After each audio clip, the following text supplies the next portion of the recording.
paz do Senhor, minha irmã. Vamos dar continuidade aqui à nossa estudo bíblico Doutrina dos Anjos. Esta é a 5ª aula. Eu acredito que ainda vamos ter mais 2 pela frente.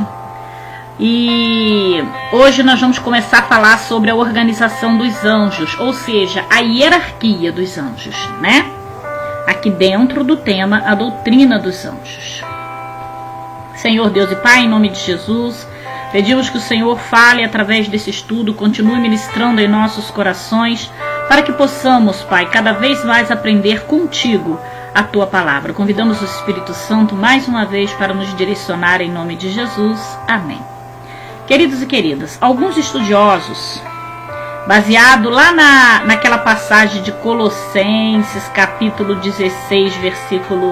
1, versículo 16, acredita que os anjos se distribuem hierarquicamente em tronos, dominações, principados e potestades. Porém, trata-se de uma única passagem, sendo a única vez que essa descrição é mencionada na Bíblia.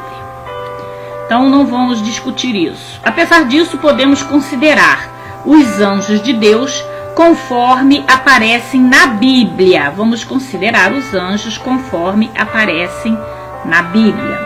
Organizados em classes, em ordem, de nobreza ou de grandeza. O anjo do Senhor. O anjo do Senhor. Considerando como o anjo do Senhor aparece na Bíblia, a qual revela que ele tem poder para perdoar ou reter pecados. Você vai ler essa passagem lá em Êxodo, capítulo 23, Êxodo, capítulo 23, versículo 20 e 20 ao 22. Então vamos lá. Êxodo, capítulo 23. Êxodo, capítulo 23. Estou abrindo a minha Bíblia aqui. Versículo de 20 e 22. Eis que eu enviei o meu anjo à frente de ti, para que te guarde pelo caminho e te conduza ao lugar que tenho preparado para ti. 21. Respeita a sua presença e ouve a sua voz, e não lhe seja rebelde, porque não perdoará a vossa transgressão, porquanto nele está o meu nome. E 22. Mas se escutardes fielmente a sua voz e fizeres o que te disser, então serei inimigo dos teus inimigos e adversário dos teus adversários. Essa passagem está em Êxodo 23, de 20 a 22, que Jacó declarou como sendo o próprio Deus. Então esse anjo aqui que perdoa ou retém pecados é o próprio Deus, né? É o anjo que Jacó declarou como sendo o próprio Deus. Lá em Gênesis, capítulo 32, versículo 30. Gênesis, capítulo 32, versículo 30. Vamos ler. Gênesis 32, 30 vai dizer: então denominou Jacó aquele lugar Peniel, face de Deus, porquanto afirmou: vi a Deus face a face, e contudo minha vida foi poupada. Amém? Que ele mesmo o admitiu ser em Gênesis 32, 28. 32, 28 diz: então o homem orientou-o: não te chamamos mais Jacó, mas sim Israel, porquanto como príncipe lutaste com Deus e com os seres humanos e prevaleceste. Por que eu estou lendo essas referências para você se eu nunca leio os versículos? Porque eu quero trazer para você aqui que algumas vezes Deus se manifestou no passado, na Bíblia, em forma de anjos, tá? Então, nós tivemos aqui essas referências e tem outras que talvez não serão mencionadas, mas se você pegar algumas outras referências, você vai ver que Deus algumas vezes se manifestou em forma de anjos para o homem. Que ele é o próprio rosto de Jeová, também lá em Isaías, capítulo 63, versículo 9, não vou ler. E que o nome de Deus está nele, lá em Êxodo, capítulo 23, versículo 21. Além do fato de ser o único anjo de Deus que aceitou o culto humano. A maioria dos cristãos concorda que, por deter mais atributos nunca conferidos a nenhuma criatura, que ele não era senão o próprio Jesus Cristo, a serviço do Pai no Velho Testamento. Ou seja, a maioria dos cristãos acredita que esses anjos que se manifestaram aí aparentemente em forma de Deus, foi o próprio Jesus Cristo a serviço de seu Pai. Por isso, em algumas vezes, ele aceitou a adoração. Porque talvez você pode falar, não, mas o anjo, né, aceitou a adoração, o anjo deu ordem, o anjo perdoou o pecado no passado. Quando isso acontece na Bíblia, meu irmão, minha irmã, refere-se a Jesus em forma de anjo a serviço de Deus, amém? Perdão. Vamos continuar.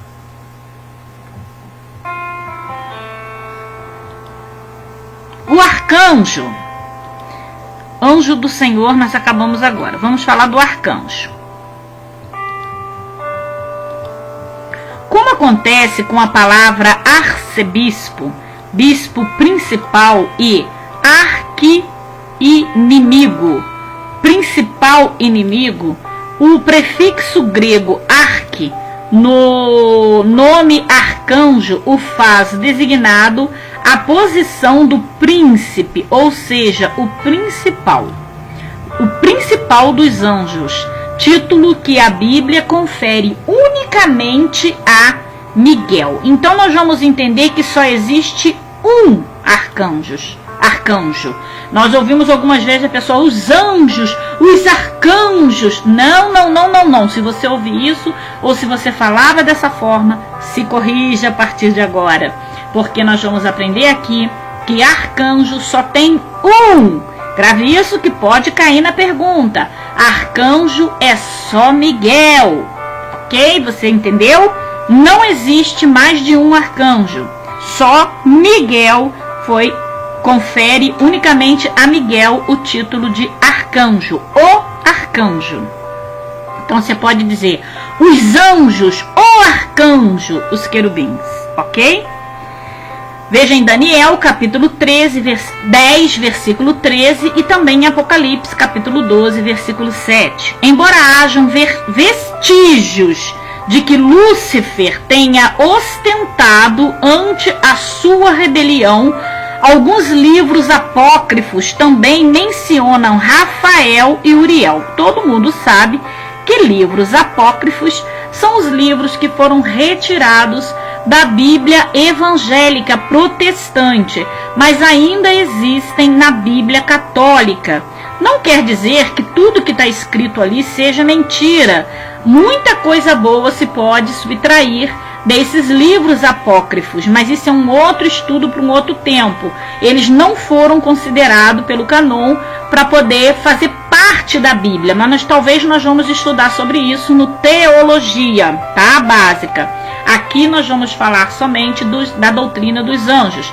Então, alguns livros apócrifos também mencionam Rafael e Uriel, mas na nossa Bíblia só diz Miguel.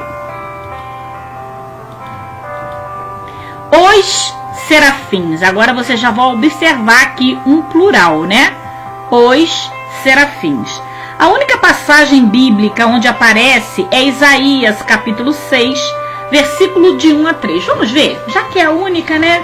Então vamos fazer um esforço, vamos dedicar um tempinho e vamos abrir a nossa Bíblia lá em Isaías, capítulo 6, né? Isaías, eu estou lendo a minha versão, talvez seja diferente da sua, porque a minha Bíblia é a versão King James. Eu gosto muito dessa versão. Então vamos lá. Isaías, versículo 6, 1 a 3. Para onde foi o teu amado?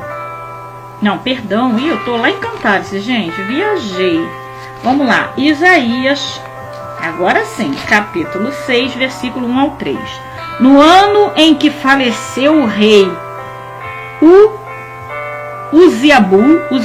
Uzias, eu vi o Eterno sentado sobre um trono alto e exaltado. A aba do seu manto preenchia todo o templo. Em torno dele posicionavam-se serafins. Olha ele aí. Cada um deles tinha 6 asas. Que lindo. Com duas cobriam o rosto, com 2 cobriam os pés, com 2 voavam. E o 3 vai dizer, ao mesmo tempo clamavam uns aos outros: Santo, Santo, Santo é o Senhor dos exércitos. Eis que toda a terra está plena da sua glória, da glória do Senhor. Aleluia, glória a Deus. Valeu a pena ler esse versículo de Isaías 6, de 1 a 3. Amém? Vamos lá. E nada mais se sabe a respeito de serafins, deles senão o que ali encontramos, que possuem 6 asas, como nós lemos, das quais com 2 cobre o rosto, como nós lemos, com 2 cobre os pés, como nós lemos, e com 2 voam. Além disso, ocupa-se de glorificar e cultuar ao nome do Altíssimo a todo tempo. Olha a função do serafim. Meu Deus, eu queria ser uma serafim para ficar só cultuando e adorando ao nosso Deus. Santo, Santo, Santo, Santo, Santo é o Senhor dos exércitos. Eis que toda a terra está plena do seu poder, da sua glória. Maravilhoso, que função maravilhosa tem os serafins. Então, se alguém perguntar para você, a partir de hoje, o que faz os serafins, né? Ou se por acaso cair em alguma questão que você estudar da palavra de Deus, o que faz os serafins, você já sabe que a única função dele é essa: santo, santo, santo, ou seja, glorificar, cultuar o nome do Altíssimo em todo o tempo. São considerados como detentores da grande nobreza por servirem diante do trono do Senhor. Aleluia, glória a Deus. Amém? Vamos para os querubins. Temos mais um plural aqui, né? Os querubins. Vamos falar dos querubins. Os querubins são a classe de anjos mais bem detalhada nas Escrituras. No tabernáculo do Velho Testamento, suas imagens foram estampadas nas cortinas dos santuários. Olha, vocês estão ficando craque em anjos, hein? E postas no propiciatório e sobre a Arca da Aliança.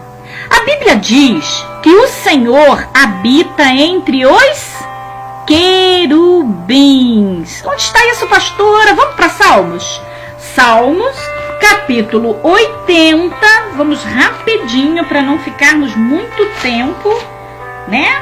Salmos, capítulo 80, versículo 1. Diz assim: escuta, ó pastor de Israel, que guias José como um rebanho, tu que estás entronizado sob os querubins, olha, e manifesta a tua glória. Olha só o que você acabou de aprender.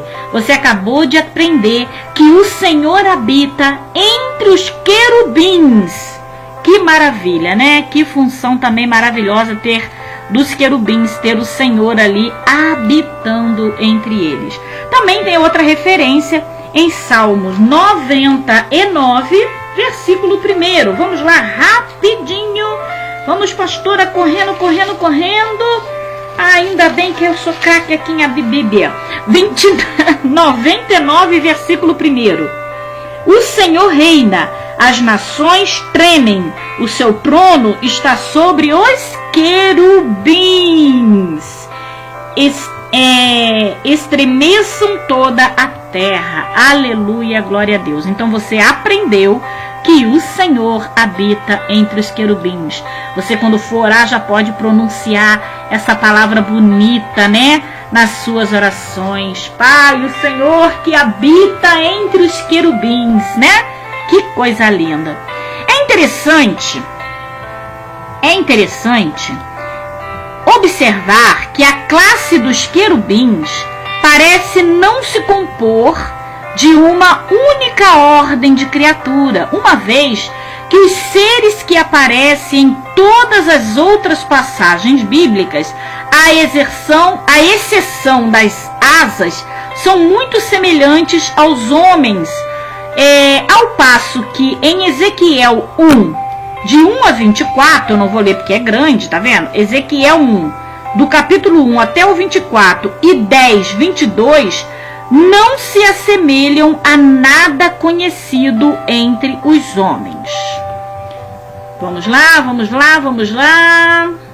Então você, né, pulando o querubim, vamos para o anjo Gabriel. Quem nunca ouviu falar, né? O anjo Gabriel chegou nesse lugar. Vamos saber sobre isso? Vamos lá.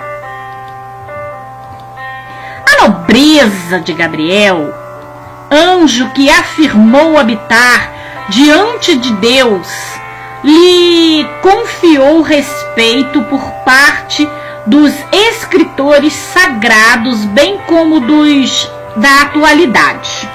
Foi Gabriel que, além de outras missões importantes, conforme Daniel capítulo 8, versículo 16, capítulo 9 de Daniel, versículo 21, Daniel foi incumbido de anunciar o nascimento de João Batista e de nosso Salvador Jesus Cristo. Foi Gabriel que apareceu para o Zacarias, né? E falou com Zacarias lá que ele, né? Primeiro com Zacarias, que Isabel teria um filho da sua velhice, e depois apareceu para Maria e disse a Maria que Jesus, né? Ela engravidaria de Jesus, e também apareceu, né? Para José, né? Conclusão, para irmos para a próxima aula. Conclusão desta aula. Mais uma vez,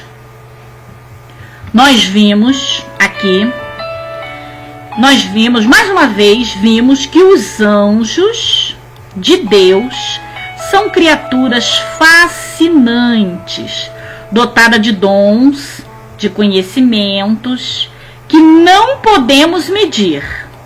Também vimos que atuam de forma organizada, não dependendo de ajuda humana, como o uso dos seus corpos para cumprirem suas tarefas, as quais, ora favoráveis, ora desfavoráveis aos homens. Porque se Deus mandar, né?